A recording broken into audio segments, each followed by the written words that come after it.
Video, I am going to react to a YouTube channel that claims to be the number one male self improvement podcast in the world. Is that really true? I don't know. There's a lot of self development podcasts. Joe Rogan, Tim Ferriss, they have a lot more downloads. But with that being said, this is definitely one of the big ones. I really don't have much uh, experience with this channel, so you are getting a fresh beginner perspective.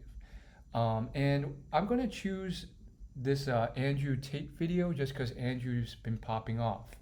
Now, some people are like, well, why didn't you watch this Andrew Tate video and this new one? Well, this is how a newbie finds out about stuff.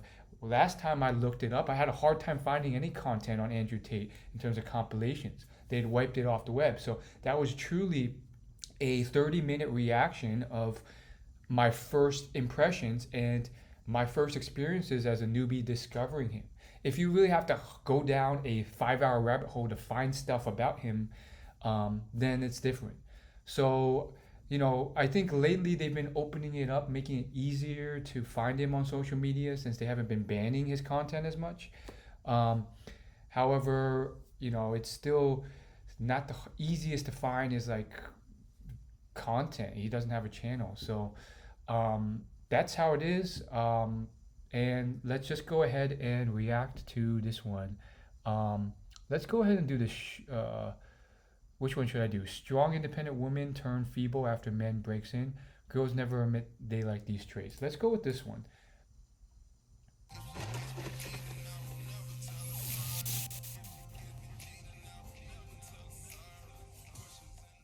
So, ladies, two options here, right? So, if you could choose a guy that was successful, that could pay for your life, basically pay all your bills, but he may cheat because he has options, or a guy that works a regular job, maybe a little bit boring, but he would never cheat. Who would you choose, and then why? We'll start. That's a good question. Yeah, we'll start. I guess right here. Me? Maybe with you. Yeah, you. Okay. I prefer a guy with a regular job. Boring. Really fun person. I'll make him better. All right, right off the bat, you know that this is going to go down in a way that's just going to be them talking about their opinions. Now, opinions are different from reality, but it's entertainment. And obviously, Andrew's going to come in with some controversial thing, which stirs people up, gets their attention, manipulates their emotions, and gets views. So a lot of people kind of fall for this, and they just kind of, love the controversy. Um, so, this whole roundtable effect, I think it is helpful because you do get some real honest opinions sometimes, but how effective is it from what someone does versus what someone says? I mean, there's probably still some people who are honest and that what they say will be what they do. But, the whole situation is framed in a way to stir controversy because it's like, oh, you can only choose these two things, when in reality, life is much more complex. And likely what's going to happen is they're going to choose something in between. Let's see what they have to say. I'm actually going to speed it up because I like to play things at like 1.5 times speeds. I know, like, you may not be able to keep up, but I think you're smart enough to keep up with it. And I doubt anyone really cares about listening to it in real time anyways because, people don't watch my video till like the end anyway. So let's just speed it up, get it going quickly. And why? Because we could both grow together and become that millionaire together. I'm sorry. Why are you lying? It's the first question of the show. Why are you lying? Would you rather have a Ferrari that works 3 days a week or a push bike that's always there waiting for you? You're gonna drive the Ferrari. Why are you lying? Don't lie to us. This is supposed to be a show of honesty. Yes. Show us your boyfriend now. Is he a dork? Come out, nudie lies. My detector's flawless. I'm on the floor. Perfect. Okay. What's your pick? To be honest, yeah, like I would pick a guy who had a normal job that would not cheat. Because in a relationship, I do prefer loyalty. I have that. But what makes you think that he's not gonna cheat? He makes 6 figures. I'm like, I'm still super happy, and he never leave the house. He's always home. How do you define loyalty? Doesn't talk to other women. Doesn't entertain anybody else other than me. Okay, so fidelity is how you define loyalty. Yeah. Yeah, but I'll tell you why that construct's all messed up. Right. And girls, I'm going to be completely honest with you, right? So I've been to 72 countries. I've been all around the world. Okay. The idea of how men and women work in the West is completely different to most places. Let me tell you what happens if you go to Russia and you find a hot, beautiful woman with a big mafia boss. Do you think that dude is loyal to her? No, of course not. No, so do you know what he says? I take care of her. She drives a Bentley. She has my children. I know she's looked after. She doesn't hassle me if I go play games with stupid hoes because I come back to her. And she's like, okay, cool. Well, he takes care of me. It's done. That's how it's done in 99% of the world besides the USA. If you think you're going to find a man with options who's going to genuinely, never, ever consider those options ever, then he's just a low-value dude. That's the reality of the game. The reality of the game is if the guy has choices, he's going to consider... Okay, so we're definitely not gonna listen to this whole thing. I mean, who's actually gonna sit here for 20 minutes? But I would say, here's my thoughts. This guy has a very specific view on life, and he's really kind of showing that off. Now, I think the whole thing's kind of stacked to kind of create controversy because I think in reality, you see a lot of women in many countries, Norway, Australia, Sweden, New Zealand, America, who live these, healthy, monogamous, faithful lives. And the thing is, this guy's saying like, oh, like they're cheating, but he knows it and she knows it and she's fine with it and they'd rather have that high value man. There's actually a scientific study that Dr. Geoffrey Miller put out. And it's basically saying that men and women tend to prefer men who are kind of higher value, higher status, and the women would rather be with a man as a kind of second tier wife who's high status than a low status man who's like on his own. So there is biological research to kind of prove his point, in the sense that when you look at these tribal situations and you look at the studies done on them, the woman will prefer a man who is lower value or higher value, and would be content being the third or fourth wife of this man rather than being the first wife of someone with no resources. But it's deceptively framed in this binary way oftentimes, and it's in this podcast video, which is obviously not the only two choices a person will have in the modern world. All things being true, this person is just actually going to have many more choices, especially if it's a high value woman. She's going to be like, well, I'm going to choose the man who has resources and is loyal and is athletic and handsome and all this stuff.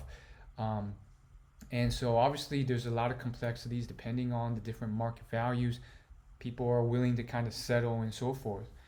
But generally speaking, if you look at your parents, if you look at your friends, if you look at your uncles, nieces, nephews, they're generally not these super hyper successful men. Most people are generally average income by definition. So a lot of these people settle with equally average people, and most of these people are not cheating all over the place. Now, in these rare situations, we're talking top 1%, sure, you get some weird situations where, women are compromising, men are lying, women are lying, and it's this arms race to kind of figure out the truth. But at the end of the day, that's not common. So, of course, he's coming at it from this perspective where he's part of that 1% and he's looking at other people of that 1% and extrapolating that to the rest of society. But those are different things, and that's something Jordan Peterson talks about. He's like, it's not like you can't generalize all men or all women do this or do that. It's like there's the top 5% and then there's the rest of men, and there's different complexities in those ecosystems and marketplaces. So, generally speaking, most women value loyalty a lot because they prefer a long-term serious relationship.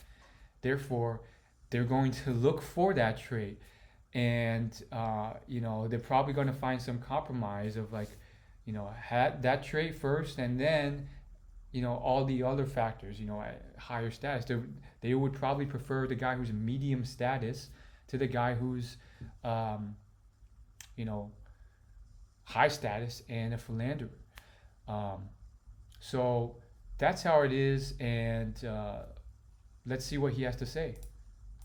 Those choices. I know it's unfortunate, right? But I'm telling you, a man can be head over heels in love. I can love you with all my heart. I can be ready to die for you, take a bullet for you. But I'll still fuck that bitch. You know what I'm saying? Yeah. But this is where you get confused. Women show their love through sexual loyalty. They show their love through sexual exclusivity. A man shows his love other ways. Yes. So when you see a man who's crying over the girl he lost because he cheated, and they're like, why is he crying? He loves me. He doesn't love me. Yes, he does. He loves you. Why are girls tripping over him fucking something? He came back to you. Who cares about that bitch? He doesn't care about her. Why do you care about her? I have a question. Sure. What you just said. You're saying that who cares about if the roles were reversed, it becomes a whole problem. Of course it would. Absolutely. Wow. I'll tell you why. I should cheat too. You know, like I should play around. Okay. I prefer a guy that makes 6 figures. I don't care who he's seeing because at the end of the day, I'm gonna do what I want anyways. Okay. Gabriel? I don't like sharing. So if you're gonna cheat, I'm gonna cheat too. Yeah, same. That's the only way I'm keeping a 6-figure guy. If you gonna sleep around, I need to have my own options as well. That's the only way it's gonna work. Otherwise, no. All right. Okay. Adrian? I completely agree with Andrew. If, you know, You see what I'm saying? I'm saying if a guy's taking care of me, you know, can handle what he's doing, at the end of the day, I'm gonna be driving a Ferrari.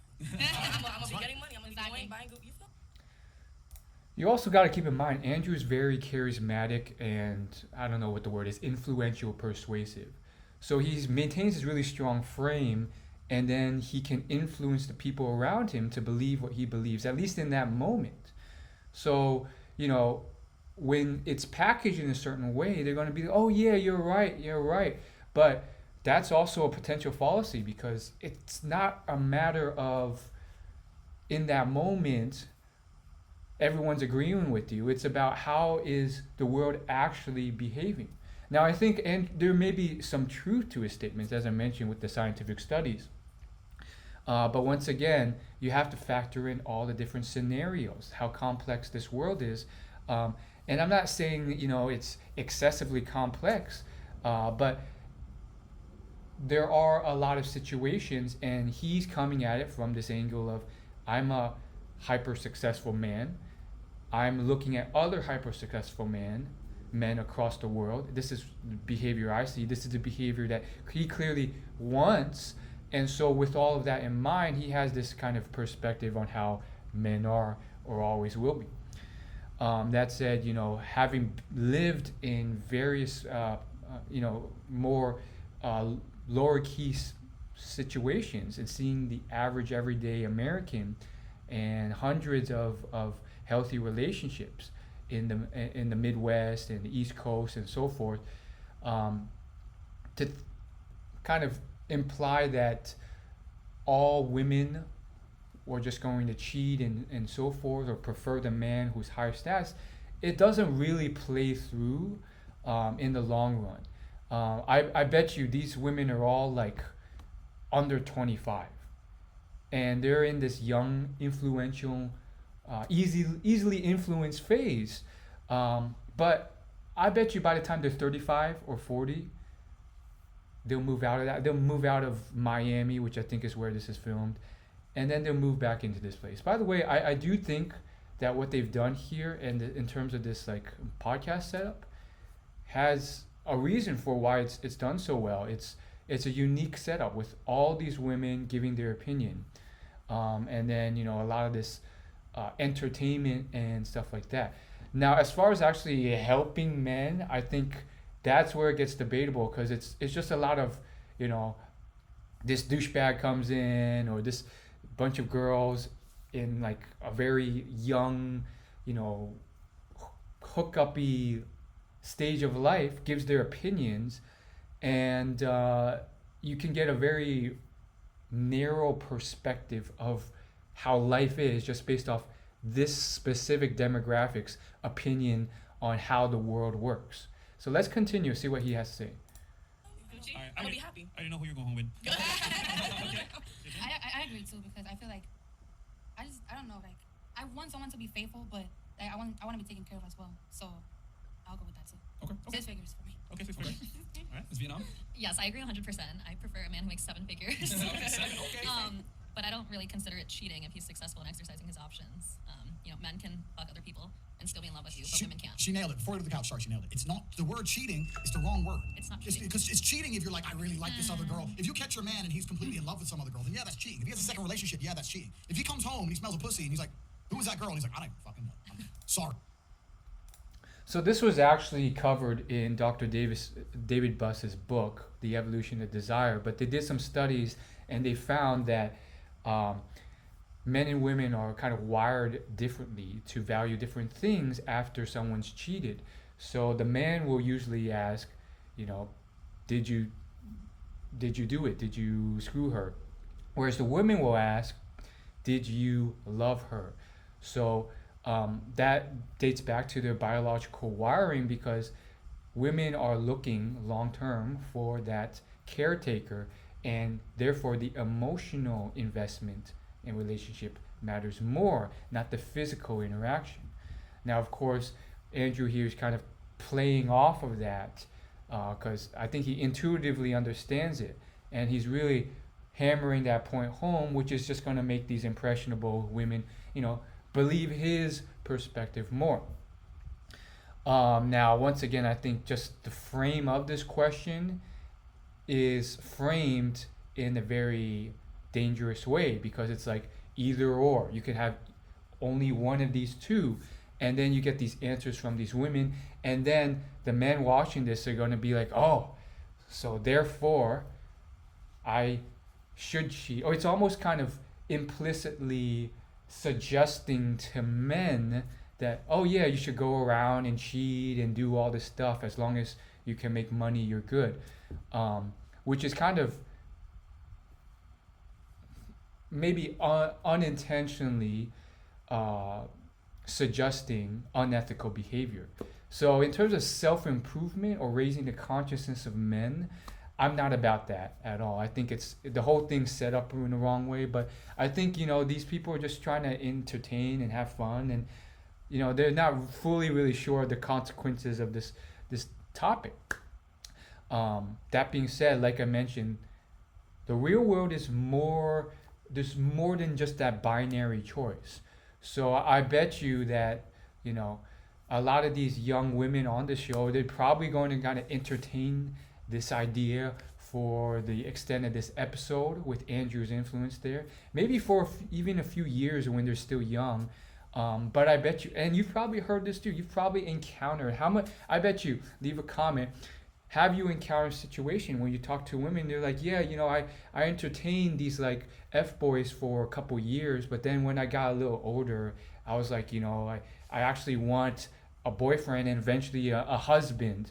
So, then I was like, I settled down with this guy. He still makes a decent amount. He doesn't, he's not flying me around in yachts or planes or anything, but, he's loyal. He's smart, he's kind, and all this stuff. And so we settled down. So, you gotta keep that in mind. These girls look like they're 18 or like 22. So they really haven't fully formed all their thoughts and their brain power yet. They're still babies to a lot of people. Like if you ask like a 40-year-old, like, is a 21-year-old a full adult yet? They'd be like, not at all. They haven't even seen the world yet and really experienced it. So that's my thoughts. Let's do a little bit more and then call it quits. I don't even know. It's like, it's exercise. Who cares? Like, if he doesn't care, why would you care? That's not cheating. Well said. You got another point? The way I see it, it's just it could either be automated or somebody else could take care of it if he's out on the road doing whatever. Cool. And then ladies on the couch. So Andrew, back to what you were saying. I'm sorry to cut you off, baby. I didn't mean to do that. But I just have to say, like, that's where it comes with respect and communication. Yep. If you communicate with me, we're good. Yep. Now don't overbound it though. Yep. That's where we're gonna have problems. Yep. But we're gonna be good. So as long as you communicate with me, we good. So it doesn't matter what you make, I'm down for you. No, see, and I respect that because that's the healthy way to do it, right? If you're a man and you're lying, then you're a punk. If you're gonna come home and lie to the girl you care about over some dumb bitch, then yeah, you're a punk, right? But if you come home and say, look, I was out last night, I was acting crazy, there was girls in the house, I fucked some girl, I don't know her fucking name. She ain't got my number. If she messed me on Insta, I blocked her. Who gives a shit, right? Let's go for dinner. Move on. Yeah, your tits are better. Who gives a shit? Let's get the fuck out of here. But it is what it is, right? It is what it is. But if you're gonna sit there and go, no, I didn't touch her. I promise I didn't do it. This is where most men make the mistake. Most men make the mistakes, they just lie. And when you lie, you look like a coward. You look weak, right? And if your woman really truly respects you, she's gonna be angry. She might cry. She might be upset. So yeah, this last point about honesty is quite surprising coming from him. I agree that like if you want a healthy long-term relationship, you have to be honest about it. Tucker Max talks about this. Dan Bilzerian talks about this, and even if it's a polygamous thing, by being honest, you get to kind of continue, like have it not blow up in your face, and it's just not only more ethical but more effective in the long run. I find it funny because Dan Bilzerian talked about Andrew Tate in his London Real interview, and he was just like, "Wow, Andrew Tate has a completely different approach to it that works for him, but I don't agree with it." And Dan was like, "I do it the honest way. I'm completely honest with the women and say, hey, I'm not trying to settle down with one woman. But Andrew does all this lying and cheating behind the girls' backs, and the stories I've heard from him are about like how he screwed this one girl and then went over there and screwed another and didn't tell each other and then went to another and screwed each other." So I don't know the specifics about it because I basically just watched this other podcast by Dan Bilzerian, but I don't know if it seems like either Andrew changed his opinion, or at least for this interview he's taking the approach of honesty instead. But at the time, from that Dan Bilzerian interview, it was implied or explicitly stated that, oh, Andrew has a different approach with women where he's very behind their backs and dishonest about it. So I think that honesty crutch kind of, or not crutch, but that piece to it really kind of, it's almost like a cornerstone for his like argument to really make sense. Because I think the questions really like, I think they would only be okay with it because they